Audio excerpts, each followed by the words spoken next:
Hi friends, welcome to ನಮ್ಮ ಖುಷಿ YouTube channel. ನಾನಿವತ್ತು ಶೇರ್ ಮಾಡ್ತಾ ಇರೋ ರೆಸಿಪಿ ಚಿರುಮುರಿ ಅಲ್ಲ, ನರ್ಗೀಸ್. ಸೊ ಇದಂತೂ ಮಳೆ ಬರುವಾಗ ಚಳಿಗೆ ತುಂಬ ಚೆನ್ನಾಗಿರುತ್ತೆ.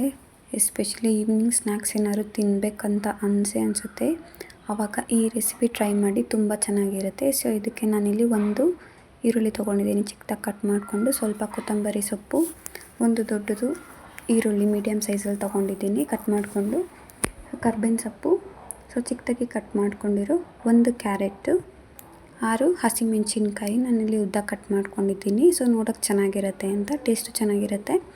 ಮತ್ತು ಒಂದು ಮೀಡಿಯಮ್ ಸೈಜ್ದು ಚಿಕ್ಕದಾಗಿ ಕಟ್ ಮಾಡ್ಕೊಂಡಿರೋ ಟೊಮೆಟೊ. ಇದೇನಂತ ನಾನು ನಿಮಗೆ ಮುಂದೆ ಹೇಳ್ತೀನಿ. ಸೊ ಇದಿಷ್ಟು ಮೇನ್ ಇಂಗ್ರೀಡಿಯೆಂಟ್ಸು. ಅದು ಕಡಲೆ ಪುಡಿ. ಸೊ ಒಂದು 3/4 ಬೌಲಷ್ಟು ಕಡಲೆನ ಗ್ರೈಂಡ್ ಮಾಡಿ ಇಟ್ಕೊಳ್ಳಿ. ಒಂದು ಬಾಣಲೆಗೆ ಒಂದು 4 ಟೇಬಲ್ ಸ್ಪೂನಷ್ಟು ಆಯಿಲ್ ಹಾಕಿ, ಅದಾದಮೇಲೆ ಸ್ವಲ್ಪ ಸಾಸಿವೆ, ಕಡಲೆ ಬೀಜ ಹಾಕಿ, ಕಡಲೆ ಬೀಜ ಆಯಿಲಲ್ಲಿ ಚೆನ್ನಾಗಿ ಫ್ರೈ ಆಗಬೇಕು. ಆವಾಗ ನಿಮಗೆ ಕಡಲೆ ಬೀಜ ಕರುಮ್ ಅಂತ ಹೇಳ್ಬಿಟ್ಟು ಟೇಸ್ಟ್ ಸಖತ್ತಾಗಿರುತ್ತೆ. ಸೊ ಇಷ್ಟಾದರೆ ಸಾಕು.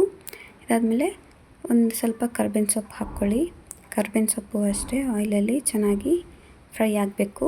ಆಮೇಲೆ ಹಸಿಮೆಣಸಿನ್ಕಾಯಿ ಹಾಕಿ, ಉದ್ದ ಕಟ್ ಮಾಡ್ಕೊಂಡಿದ್ವಲ್ಲ, ಹಸಿಮೆಣಸಿನ್ಕಾಯಿ ಹಾಕ್ಬಿಟ್ಟು ಚೆನ್ನಾಗಿ ಮಿಕ್ಸ್ ಆಗಬೇಕು. ಸೊ ಆಯಿಲಲ್ಲಿ ಹಸಿಮೆಣಸಿನ್ಕಾಯಿ ಚೆನ್ನಾಗಿ ಮಿಕ್ಸ್ ಆದ್ರೇ ನಿಮಗೆ ಖಾರ ಗೊತ್ತಾಗೋದು.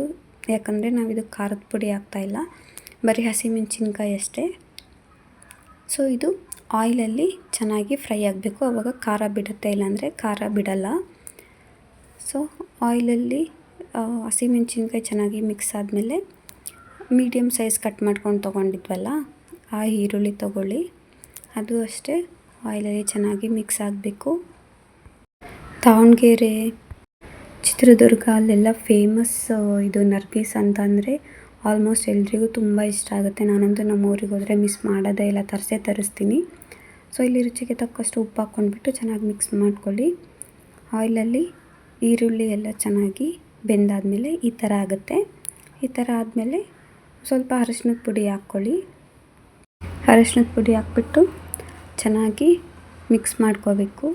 ಅದು ಅರಶಿನ ಏನಿರುತ್ತಲ್ಲ ಅದು ಎಲ್ಲದಕ್ಕೂ ತಾಕಬೇಕು, ಇಲ್ಲಾಂದರೆ ಒಂದು ಕಡೆ ಅರಶಿನ ಆಗುತ್ತೆ, ಒಂದು ಕಡೆ ಅರಶಿನ ಆಗಲ್ಲ. ಸೊ ಈ ಥರ ಆದಮೇಲೆ ಮಂಡಕ್ಕಿ ತೊಗೊಳ್ಳಿ.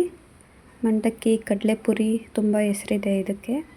ನಾನಿಲ್ಲಿ ಜಲ್ಡ್ ಮಂಡಕ್ಕಿ ತೊಗೊಂಡಿದ್ದೀನಿ. ನೀವು ಬೇಕಾದರೆ ಗಟ್ಟಿ ಮಂಡಕ್ಕಿನೂ ತೊಗೋಬೋದು, ಬಟ್ ಜಲ್ಡ್ ಮಂಡಕ್ಕಿ ಟೇಸ್ಟು ತುಂಬ ಚೆನ್ನಾಗಿರುತ್ತೆ. ಸೊ ಮಂಡಕ್ಕಿ ಹಾಕ್ಕೊಂಡ್ಬಿಟ್ಟು ಕಡಲೆ ಪುಡಿ ಹಾಕ್ಕೊಳ್ಳಿ. ಇವಾಗಲೇ ಹಾಕ್ಕೋಬೇಕು ಕಡಲೆ ಪುಡಿ, ಗೊಜ್ಜಿಗೆ ಹಾಕ್ಕೊಳ್ಳೋಕೆ ಹೋಗಬೇಡಿ. ಸೊ ಮಂಡಕ್ಕಿ ಮೇಲೇ ಹಾಕ್ಕೊಂಡು ಚೆನ್ನಾಗಿ ಮಿಕ್ಸ್ ಮಾಡ್ಕೋಬೇಕು. ಆ ಖಾರ ಎಲ್ಲ ಮಂಡಕ್ಕಿಗೆ ತಾಕಬೇಕಂದ್ರೆ ಚೆನ್ನಾಗಿ ಮಿಕ್ಸ್ ಮಾಡಿರಬೇಕು, ಇಲ್ಲಾಂದರೆ ಒಂದು ಕಡೆ ಉಪ್ಪಾಗಿರುತ್ತೆ, ಒಂದು ಕಡೆ ಖಾರ ಆಗಿರುತ್ತೆ, ಆ ಥರ ಆಗಿಬಿಡುತ್ತೆ. ಸೊ ನೋಡಿ ಈ ಥರ ಆಗುತ್ತೆ. ಇದಿಷ್ಟಾದಮೇಲೆ ನಾವೇನು ಚಿಕ್ಕದಾಗಿ ತುರಿದಿಟ್ಕೊಂಡಿದ್ವಲ್ಲ ಕ್ಯಾರೆಟ್, ಅದನ್ನು ಹಾಕ್ಕೊಳ್ಳಿ. ಆಮೇಲೆ ಚಿಕ್ಕದಾಗಿ ಕಟ್ ಮಾಡ್ಕೊಂಡಿದ್ವಲ್ಲ ಆ ಟೊಮೆಟೊ. ಇಲ್ಲಿ ಜಾಸ್ತಿ ಹಸಿದೇ ಯೂಸ್ ಮಾಡ್ತಾಯಿದ್ದೀನಿ. ಇನ್ನೊಂದು ಥರ ಚಿರುಮುರಿ ಬರುತ್ತೆ, ಅದನ್ನು ಶೇರ್ ಮಾಡ್ತೀನಿ, ಅದು ಸೂಪರಾಗಿರುತ್ತೆ. ಇಲ್ಲಿ ಚಿಕ್ಕದಾಗಿ ಕಟ್ ಮಾಡ್ಕೊಂಡಿದ್ವಲ್ಲ ಅದು ಈರುಳ್ಳಿ ಮತ್ತು ಕೊತ್ತಂಬರಿ ಸೊಪ್ಪು, ಇಷ್ಟನ್ನು ಚೆನ್ನಾಗಿ ಮಿಕ್ಸ್ ಮಾಡ್ಕೋಬೇಕು. ಇದು ಬೇಗ ಮೆತ್ತಗಾಗ್ಬಿಡುತ್ತೆ. ಸೊ ಮಾಡಿದ ತಕ್ಷಣ ತಿನ್ನಿ. ಇದ್ರ ಜೊತೆ ಬಿಸಿ ಬಿಸಿ ಬಜ್ಜಿ ಇದ್ರಂತೂ ಸಖತ್ತಾಗಿರುತ್ತೆ. ನಾನಂತೂ ಈ ರೆಸಿಪಿನ ಮಸ್ಟ್ ಟ್ರೈ ಅಂತಲೇ ಹೇಳ್ತೀನಿ, ತುಂಬ ಚೆನ್ನಾಗಿರುತ್ತೆ. ಮಾಡ್ಕೊಂಡು ತಿಂದಾದ್ಮೇಲೆ ನೀವೇ ಹೇಳ್ತೀರಾ, ಅಷ್ಟು ಚೆನ್ನಾಗಿರುತ್ತೆ ಇದು. ಸೊ ಚೆನ್ನಾಗಿ ಮಿಕ್ಸ್ ಮಾಡ್ಕೊಳ್ಳಿ.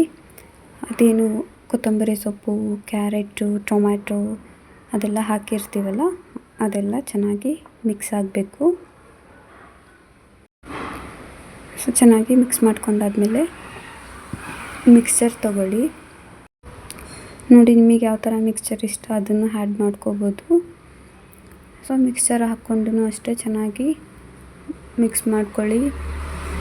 ಮಿಕ್ಸ್ಚರ್ ಅಥವಾ ಖಾರ ಮಕ್ಕಳಿಗಂತೂ ತುಂಬ ಇಷ್ಟ ಆಗುತ್ತೆ. ಸೊ ಇಷ್ಟೇ ನರ್ಗೀಸ್.